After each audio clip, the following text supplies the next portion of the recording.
is it going? It's not going to the network. It's going to the disk. Okay? And the beauty about Gangelia, we had a case 3 years ago in one cluster, PSDM cluster, what they call pre-stack depth migration. It's an algorithm in seismic. We have a slow performance in the cluster. We run the hardware diagnostic. We don't find anything. We do software. Basically, we look at the logs, system logs, whatever logs. We increase the number of logging. We don't find anything. You come to Gangelia. You run a parallel job. What is a parallel job? Basically, you will see the same pattern like you see here.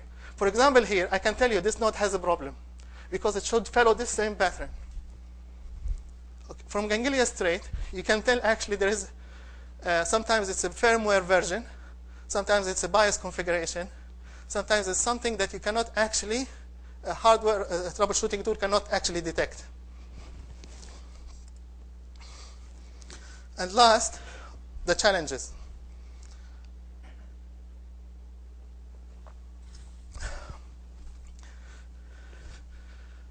What are the challenges for an enterprise as large as Aramco to adopt an open source technology? There are 6 or 8 factors I have listed here, but I can list them into 2. I can list them into people and technology. And remember my slide about people? So technology is not a problem. If I have the right set of people, technology is not a problem. So my challenge for adopting an enterprise, for adopting open source in the enterprise is actually people. The mindset of the people. Starting from the end user. Don't start from management. The end user have to accept the solution. Okay? The application support has to develop tools for the end user to be able to use the open source. The management, the management is basically, they ask us for our evaluations. So if the end users are happy, the application support are happy, the system administrators are happy, management will be happy. Especially if the solution is cost effective. It's cost zero, nothing. Okay. So then you have changed the mindset of the people to be open-minded and accept solutions. What kind of problems do you anticipate? Business and operation model. Sometimes you need to change your business and operation model. If you are a home office, it's not a big deal. It's one-man decision. You can take this decision. But if it's a large organization such as Aramco, you cannot change the business model. It requires a huge effort to change the business model or operation model. So you have to think about this carefully. And first of all, before even going all this route, you have to make sure that the application you have is certified to run on your hardware, to run in your environment.